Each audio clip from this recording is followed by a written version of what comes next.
പ്രാചീന കാലം മുതൽ തന്നെ നമ്മുടെ ചരിത്രത്തിൽ സാമൂഹികപരമായും സാംസ്കാരികപരമായും പ്രത്യേകതകൾ കൊണ്ട് വലിയ ഇടം നേടിയ ഒരു പ്രദേശമാണ് നമ്മുടെ ഫറോക്ക്.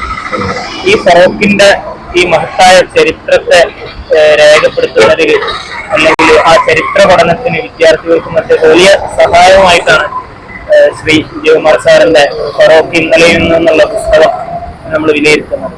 പ്രാദേശികമായിട്ട് വലിയ സ്വാധീനം ആ കൃതിക്ക് ഉണ്ടാക്കാൻ സാധിച്ചിട്ടുണ്ട്.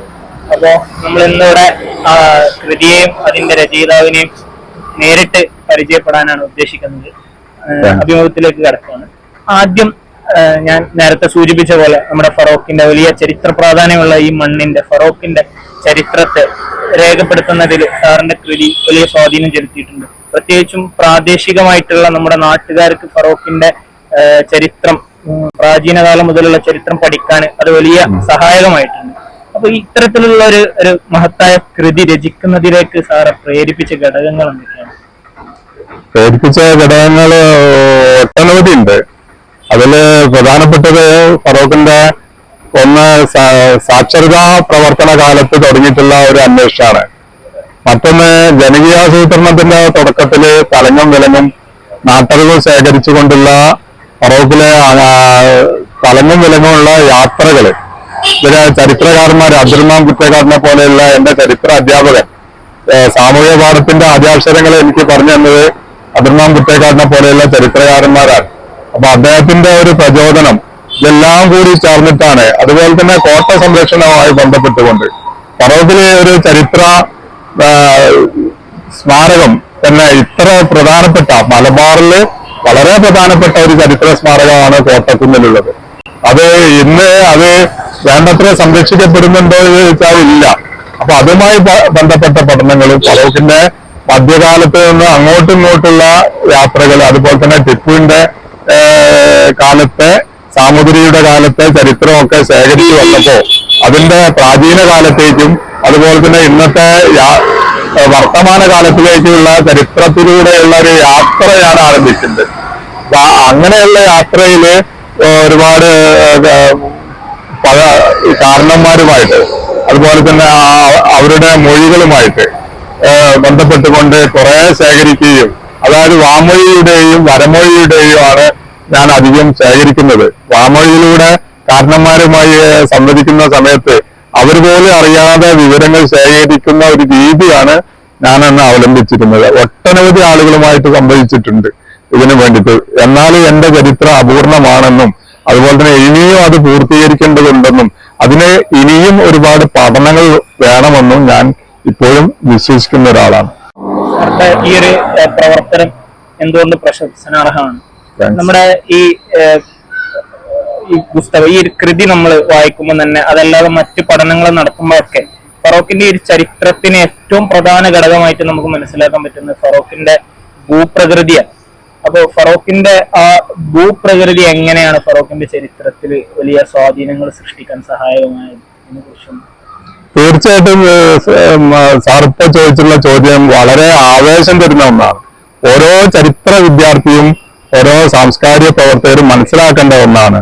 കാരണം ഒരു നാടിന്റെ സംസ്കാരത്തെ, ഒരു നാടിന്റെ ചരിത്രത്തെ അത് രൂപപ്പെടുത്തിയെടുക്കുന്നത്, നമ്മളിപ്പോ മാവ് കഴിക്കുമ്പോൾ അതിനെ ഒരു പാത്രത്തിന് രൂപം കൊടുക്കാൻ നമ്മൾക്ക് കഴിയും. അതുപോലെ തന്നെ ഈ ഭൂമിശാസ്ത്രമാണ് ഏതൊരു സംസ്കാരത്തെയും ചരിത്രത്തെയും രൂപപ്പെടുത്തിയെടുക്കുന്നത്. ഇപ്പൊ ഫറോക്കിലെ ജനങ്ങളുടെ സ്വഭാവത്തിലും ഫറോക്കിന്റെ വ്യവസായത്തിലും ഫറോക്കിന്റെ ഏതൊരു കാര്യത്തിലും ഈ ഭൂമിശാസ്ത്രപരമായിട്ടുള്ള പശ്ചാത്തലങ്ങള് നമ്മളെ സ്വാധീനിച്ചിട്ടുണ്ട്. ഇനി അത് ഫറോക്കിന്റെ മാത്രമല്ല, ലോകത്ത് എവിടെയായാലും ഒരു രാജ്യത്തിന്റെ ചരിത്രത്തിനെ ഏറ്റവും കൂടുതൽ സ്വാധീനിക്കുന്ന ഒന്നാണ് ഭൂമിശാസ്ത്ര ഘടകങ്ങൾ എന്ന് പറഞ്ഞാൽ. അത് ഫറോക്കിനെ സാധിച്ചിട്ടുണ്ട്. അത് ആ ഒരു ചരിത്രവുമായി ഭൂമിശാസ്ത്രവുമായി ബന്ധപ്പെടുത്തിക്കൊണ്ടാണ് ഞാൻ എന്റെ ഒരു അക്കാഡമിക്കൽ ആവശ്യത്തിന് വേണ്ടിയിട്ടാണ്, ഞാനത് ഒരു പ്രത്യേക അജണ്ട വെച്ചുകൊണ്ടല്ല, ഞാനത് 1 by 1 ആയിട്ടുള്ള അധ്യായങ്ങളാണ് ഞാൻ ആ പുസ്തകത്തിൽ ചെറുതെങ്കിലും കുറച്ച് ഉള്ളെങ്കിലും കൂടിയിട്ട് ഞാനത് അക്കാഡമിക് ഒരു സ്റ്റൈലിലാണ് ഞാൻ ആ പുസ്തകം രചിച്ചിട്ടുള്ളത്. ഈ ഭൂപ്രകൃതി, ഫറോക്കിന്റെ ഈ ഭൂപ്രകൃതി വാണിജ്യപരമായിട്ട് മാത്രമല്ല ഒരിക്കലും ഫറോക്കിന്റെ ചരിത്രത്തിൽ സ്വാധീനം നേടിയിട്ടുള്ളത്. അതിന്റെ അപ്പുറത്തേക്ക് കുറെ കൂടി നമ്മുടെ ടിപ്പുവിന്റെ ചരിത്രം പറയുകയാണെങ്കിൽ ബ്രിട്ടീഷുകാര് നമ്മുടെ ഫറോക്കിലേക്ക് എത്തിപ്പെടാനുള്ള കാരണങ്ങളൊക്കെ പരിശോധിക്കുന്നത് ഫറോക്കിന്റെ ഭൂപ്രകൃതി തന്നെയാണ് അവരൊക്കെ സ്വാധീനിച്ചിട്ടുള്ളത്. വാണിജ്യ മേഖലയിലുള്ള ഫറോക്കിന്റെ വളർച്ചക്കപ്പുറത്ത് ഈ ഭൂപ്രകൃതി എങ്ങനെയൊക്കെ സഹായകമായിട്ടുണ്ട്? വാണിജ്യ മേഖലയ്ക്ക് അപ്പുറത്ത് നിങ്ങൾ ചോദിച്ച ചോദ്യങ്ങൾ വളരെ പ്രസക്തമാണ്. കാരണം അതിന്റെ ഇവിടുത്തെ പ്രധാനമായിട്ടുള്ള അതായത് സ്ട്രാറ്റജി, ഈ പ്രദേശത്തിന്റെ സ്ട്രാറ്റജിയാണ് ഇവിടെ ചരിത്രം ഒരു പ്രത്യേക ദശാസന്ധിയിലേക്ക് എത്തിക്കുന്ന ഒരു ചരിത്ര പടയോട്ടം തന്നെ ഇവിടെ ഉണ്ടായിട്ടുള്ളത്. ഇത് നമ്മൾ ഇപ്പൊ ടിപ്പു സുൽത്താനെ പറ്റി പഠിക്കുമ്പോൾ ഇന്ന് ബ്രിട്ടീഷുകാർ എഴുതിയിട്ടുള്ള ചരിത്രങ്ങള് അത് വളരെ ടിപ്പു സുൽത്താനിന്റെ യാഥാർത്ഥ്യ ചരിത്രവുമായി വളരെയധികം വ്യത്യാസപ്പെട്ടതാണ് എന്ന് അദ്ദേഹത്തെ കുറിച്ച് മനസ്സിലാക്കുമ്പോൾ നമുക്ക് മനസ്സിലാക്കാൻ കഴിയും. അദ്ദേഹം ഫറോക്കിൽ തുടങ്ങിയിട്ടുള്ള വികസനങ്ങൾ, ഫറോക്കിലേക്ക് വരുന്നത് തന്നെ ഇവിടുത്തെ ഒരു വാണിജ്യത്തിന്റെ അപ്പുറത്തേക്ക് ഇതിന്റെ ഒരു തന്ത്രപ്രധാനമായിട്ടുള്ള, ഇപ്പൊ കോട്ടക്കുന്ന് എന്ന് പറയുമ്പോൾ തന്നെ കുന്നുകളുടെ കുന്നാണ് കോട്ടക്കുന്നാന്ന്. ആ കുന്നുകളിൽ പലതും ഭൂമാഫിയ എടുത്ത് നശിപ്പിച്ചതാണ്.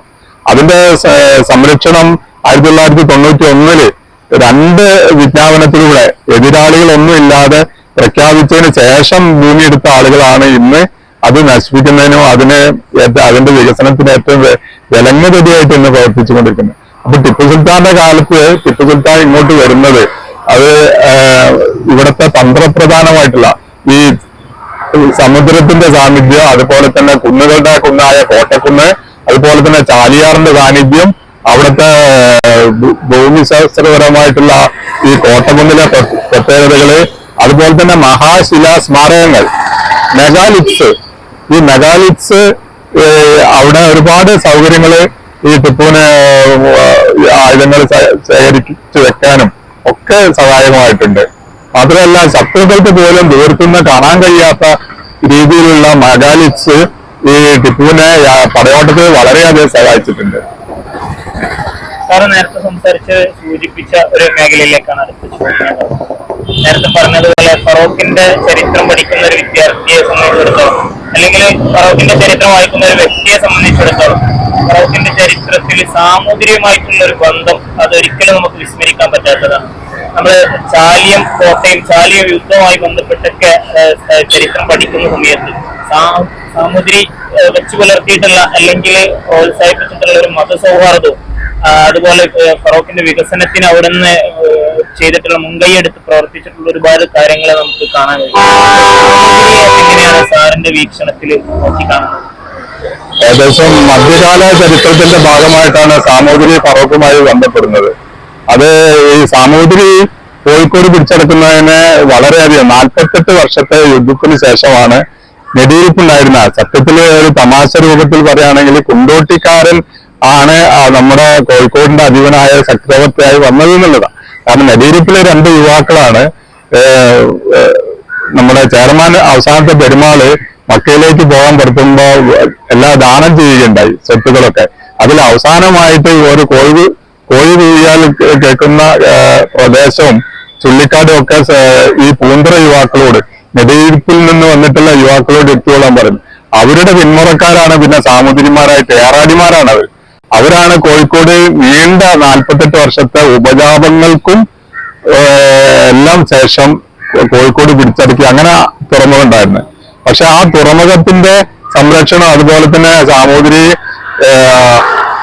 മാമാങ്കത്തിന്റെ നിലപാട് തര അധ്യക്ഷ സ്ഥാനം പിടിച്ചടക്കുന്നതൊക്കെ ഷാബന്ദർ കോയ എന്ന് പറയുന്ന മസ്കറ്റ് കോയ ഇവിടെ സഹായത്തോട് കൂടിയിട്ടാണ്. ഒരിക്കലും മസ്കറ്റ് കോയ തിരുനാവായയിൽ മാമാങ്കം കണ്ടു വന്നതിന് ശേഷം അടുത്ത വർഷം തൊട്ടാണ് അതിന് സാമൂതിരിയെ ഞാൻ സഹായിക്കാം, അതിന്റെ അധ്യക്ഷ പദവി പിടിച്ചെടുക്കുന്നതിന് സഹായിക്കാം, മാത്രമല്ല എല്ലാ കച്ചവടക്കാരും കോഴിക്കോട് വന്നിട്ട്, കാരണം കോഴിക്കോട് പണ്ട് സത്യത്തിന്റെ തുറമുഖം എന്നായിരുന്നു അറിയപ്പെട്ടിരുന്നത്. ചാലിയത്താണ് വമ്പിച്ച തോതിലുള്ള വാണിജ്യം നടന്നിരുന്നത്. ആ ചാലിയത്തിൽ നിന്ന് വടക്കോട്ട് പരപ്പിൽ കുണ്ടുങ്ങൾ വഴിയാണ് കോഴിക്കോട്ടേക്ക് ഈ രോഗങ്ങളൊക്കെ വ്യാപിക്കുന്നത് പോലെ ഈ വാണിജ്യം വ്യാപിച്ച് പടിഞ്ഞാറൻ മേഖലയിൽ നിന്നാണ് മാനഞ്ചിറ ഭാഗത്തേക്കൊക്കെ ഈ ഇന്ന് കാണുന്ന വലിയങ്ങാടിയിലേക്കൊക്കെ വ്യാപാരം വ്യാപിച്ചു പോയിട്ടുള്ളത്. അപ്പോൾ 12-13 നൂറ്റാണ്ടുകളിൽ അതിന്റെ സാമൂതിരിയുമായി ബന്ധപ്പെട്ട ഒരു പ്രദേശങ്ങളിൽ നമ്മൾക്ക് ആ ഒരു മതേതരത്വ ആശയവുമായി ബന്ധപ്പെടുമ്പോൾ, നേരമറിച്ച് എഴുത്തച്ഛനുമായി സാമൂതിരിനെ ബന്ധപ്പെടുത്തുമ്പോൾ എഴുത്തച്ഛനെ ഈ ഇദ്ദേഹത്തിന്റെ മാമംഗത്തിൽ നിന്ന് മടങ്ങി വരുന്ന മടക്കപ്പട എഴുത്തച്ഛന്റെ ബന്ധുക്കളെ ഒക്കെ അങ്ങേയറ്റം ദ്രോഹിച്ചിട്ടുള്ളതായിട്ട് നമുക്ക് ചരിത്രത്തിൽ കാണാൻ കഴിയും. ദോഷങ്ങളും കാണാൻ സാധിക്കും. ഞാൻ പറഞ്ഞു വരുന്നത് നമ്മുടെ കേരളത്തിന്റെ ഒരു വലിയ മതസൗഹാർദ്ദ സാഹചര്യത്തെ നശിപ്പിക്കാൻ വാസ്കോഡഗാമയുടെ വരവ്, അവര് അതിനുശേഷം വലിയ തോതിൽ അതിന് ശ്രമിക്കുന്നുണ്ട്. അതിന്റെ ഭാഗമായിട്ട് അവര് ചാലിയത്ത് വരികയും അവിടെ കോട്ട സ്ഥാപിക്കുകയും, അത് യഥാർത്ഥത്തിൽ സാമൂതിരിയുമായിട്ട് നല്ലൊരു കരാറിലായിരുന്നു ആദ്യം അവർ കോട്ട സ്ഥാപിച്ചെങ്കിലും പിന്നെ കരാർ ലംഘിക്കുകയും സാമൂതിരിയെ പിടിച്ചെടുക്കാൻ ശ്രമിക്കുന്നതിന്റെ ഫലമായിട്ടാണ് പിന്നീട് സാമൂതിരി നായർ പടയും മുസ്ലിം പടയും ഒരുമിച്ച് ആ കോട്ട പിടിച്ചെടുക്കുകയും, നേരത്തെ കോട്ട സ്ഥാപിക്കാൻ ഈ പോർച്ചുഗീസുകാർ ചാലിയത്തുണ്ടായിരുന്ന ആദ്യത്തെ പള്ളികൾ, അങ്ങനത്തെ 5 പള്ളികളൊക്കെ പൊളിച്ച് അതിന്റെ മരങ്ങളും കല്ലുകളൊക്കെ ഉപയോഗിച്ചിട്ടാണ് കോട്ട നിർമ്മിക്കുന്നതല്ലോ. വീണ്ടും സാമൂതിരിയുടെ നേതൃത്വത്തിലാണ് ആ കോട്ട പിടിച്ചെടുക്കുന്നതും പൊളിക്കുന്നതും വീണ്ടും ആ പള്ളികളും മറ്റൊക്കെ പുനഃസ്ഥാപിച്ചു കൊടുക്കുന്നത്. ഇത് സാമൂതിരിയുടെ വലിയൊരു മതസൗഹാർദ്ദത്തിന്റെ വലിയൊരു അടയാളമാണ് നമുക്ക് കാണിച്ചു തരുന്നത്. സാർ എങ്ങനെയാണ് അതിനെ വീക്ഷിക്കുന്നത്?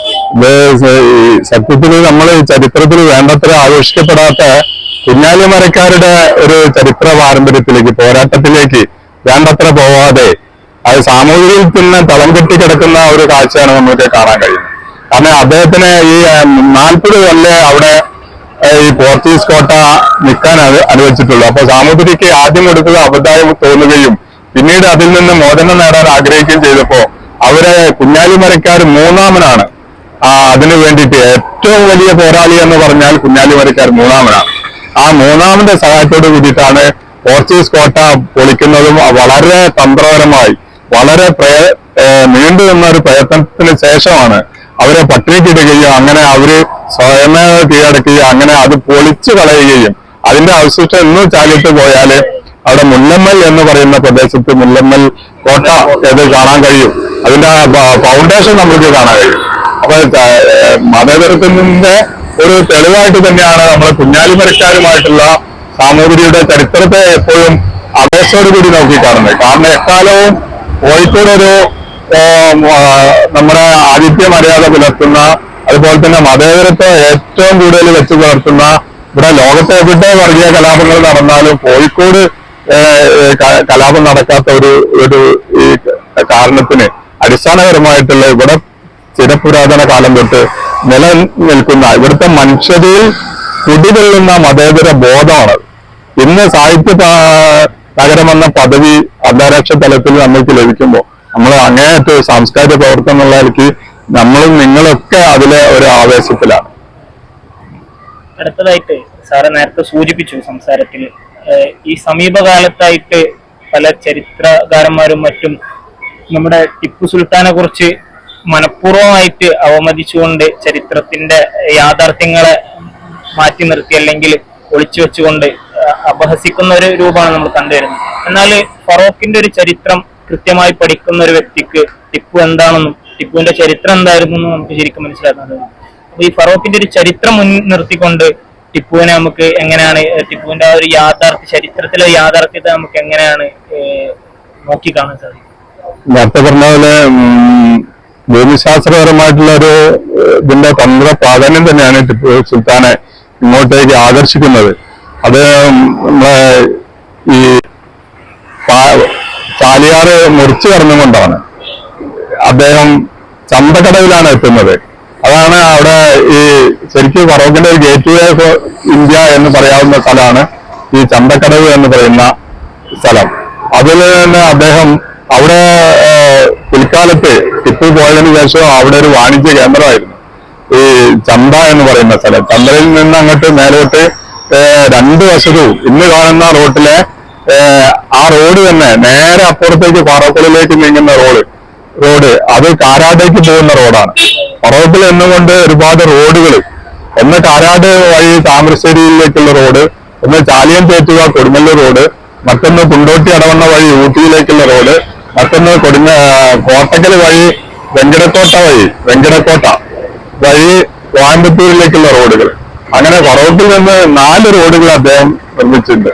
അദ്ദേഹത്തിന്റെ ഒരു പ്രത്യേകത എന്ന് പറഞ്ഞാല് തൊഴിലാളികളെ ഒരു രാജാവോ അല്ലെങ്കിൽ ഭരണാധികാരി എന്ന നിലയ്ക്ക് ഉദ്ഘാടനം ചെയ്ത് പോവുക മാത്രമല്ല, ആദ്യമായി വികാസം എടുത്ത് കളിക്കുന്ന ഒരു മാതൃകാപരമായ ഒരു നിർമ്മാണ പ്രവർത്തനത്തിലാണ് അദ്ദേഹം ഇടപെടുക. മാത്രമല്ല സ്ത്രീകൾക്ക് ഒരു മാറി മറയ്ക്കാതെ അല്ലെങ്കിൽ ഒരു ഫുൾസൂട്ട് വസ്ത്രം ധരിക്കാതെ അദ്ദേഹത്തിന്റെ അന്തപുരത്തിൽ അദ്ദേഹത്തെ കാണാൻ വേണ്ടി പോകാൻ കഴിയുമായിരുന്നില്ല. അന്തപുരത്തിൽ സ്ത്രീകളെ കുടിയിരുത്താത്ത അല്ലെങ്കിൽ സ്ത്രീകളെ പാർപ്പിക്കാത്ത, ഒന്നിലധികം സ്ത്രീകളെ പാർപ്പിക്കാത്ത ഒരേ ഒരു രാജാവ് അക്കാലത്ത് ടിപ്പു സുൽത്താനാണ്. ടിപ്പു സുൽത്താനോട് വളരെ അസൂയാപരമായ ഒരു നീക്കാണ് ബ്രിട്ടീഷുകാർ നടത്തിയത്. അത് ടിപ്പു സുൽത്താൻ ഫ്രഞ്ചിലെ നെപ്പോളിയനുമായി വളരെയധികം ബന്ധം പുലർത്തിയിരുന്നു. ആ ഒരു സാങ്കേതിക മേന്മയൊക്കെ ടിപ്പു സുൽത്താന് ഈ മൈസൂരിലൊക്കെ നടന്നിട്ടുള്ള ഒരുപാട് യുദ്ധങ്ങളിൽ ബ്രിട്ടീഷുകാർ തോറ്റോടുന്ന ഒരു ചരിത്രം ഉണ്ടായിട്ടുണ്ട്. അപ്പോ ടിപ്പു സുൽത്താനെ ബ്രിട്ടീഷുകാർ മാത്രമല്ല, ഇവിടെയുള്ള തദ്ദേശ രാജാക്കന്മാരുടെ സഹായത്തോട് കൂടിയിട്ടാണ് ടിപ്പു സുൽത്താനെ ബ്രിട്ടീഷുകാർ പരാജയപ്പെടുത്തുന്നത്. അദ്ദേഹത്തെ പോലെ ഒരുപാട് രാജാക്കന്മാർ ഇവിടെ അന്നേ ഒരു ഒറ്റക്കെട്ടായി നിന്നിരുന്നെങ്കിൽ ബ്രിട്ടീഷുകാരുടെ ചരിത്രം മറ്റൊന്നാകുമായിരുന്നു. പിന്നെ ടിപ്പു സുൽത്താനെ പറ്റി കൂടുതൽ വക്രീകരിച്ച് എഴുതുന്നത് അക്കാലത്ത്, ആദ്യകാലത്ത്, മധ്യകാലത്ത് അല്ലെങ്കിൽ ആധുനിക കാലത്ത് ബ്രിട്ടീഷുകാരായിരുന്നെങ്കിലും പിൽക്കാലത്ത് ഒരു നമ്മുടെ ഈ രാഷ്ട്രീയത്തിൽ തന്നെ ചില കാവ്യവൽക്കരണത്തിന്റെ ഭാഗമായിട്ട് ഇന്നും അത് തുടരുന്നുണ്ട്. എന്തായാലും ഇന്ന് ചെറിയ മാറ്റങ്ങൾക്ക് ഒക്കെ വിധേയമാവുന്ന ഒരു രാഷ്ട്രീയ കാലാവസ്ഥ ഉണ്ടായതുകൊണ്ട് നമുക്ക് അത്രത്തോളം ആഴത്തിലേക്ക് അവർക്ക് പോകാൻ കഴിയില്ല.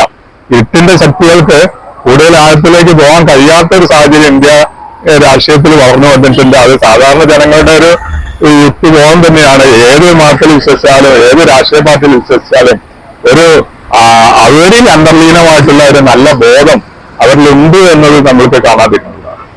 അവസാനിപ്പിക്കുകയാണ്.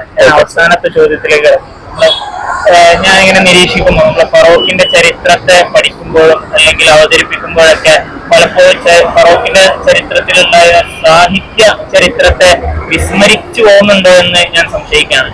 അപ്പോ നമുക്ക് അറിയാം, നമ്മുടെ മലയാള ഭാഷയുടെ, മലയാള സാഹിത്യത്തിന്റെ അടിത്തറയായിട്ട് നമ്മൾ ഇപ്പോൾ വിശേഷിപ്പിക്കുന്ന എഴുത്തച്ഛന്റെ കിളിപ്പാട്ട്, അതിനൊക്കെ വർഷങ്ങളോളം മുമ്പ് തന്നെ രചിക്കപ്പെട്ട ഒരു ഗ്രന്ഥം, ഒരു മഹാകൃതി നമ്മുടെ നാട്ടിൽ നിന്നാണ് അത് പിറവിയെടുത്തിട്ടുള്ളത്. അഥവാ ഖാദി മുഹമ്മദിന്റെ അറബി മലയാളത്തിൽ വന്ന മൊഹീദ്ദീൻ മാല, അത് രചിക്കപ്പെടുന്നത് ചാലിയത്തുകാരനായ ഖാദി മുഹമ്മദ്, നമ്മുടെ നാട്ടുകാരനായിട്ട് നമ്മുടെ നാട്ടിൽ നിന്നാണ് അത്തരത്തിലൊരു വലിയ കൃതി വരുന്നത്. അപ്പൊ ഫറോക്കിന്റെ സാഹിത്യ ചരിത്രത്തെ എങ്ങനെയാണ് സാറ് വീക്ഷിക്കുന്നത്?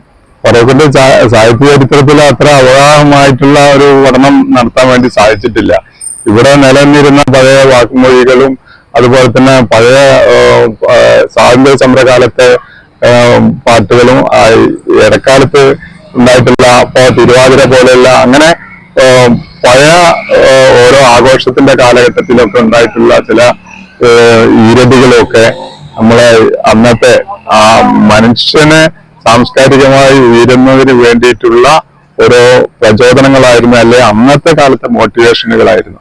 ഇപ്പോ കുണ്ടോട്ടിയിലെ നമ്മളെ മഹാകവിയുടെ അതുപോലെയുള്ള പല കോൽക്കളി പാട്ടുകളില് ഇതൊക്കെ വളരെ അതിന്റെ പ്രതിഫലനങ്ങൾ നമ്മൾ കണ്ടിരുന്നു. അന്നത്തെ കാലത്ത് ഈ മതേതരത്വം തുളുമ്പുന്ന പാട്ടുകളാണ് കോൽക്കളിയിലൊക്കെ ഉണ്ടായിരുന്നത്.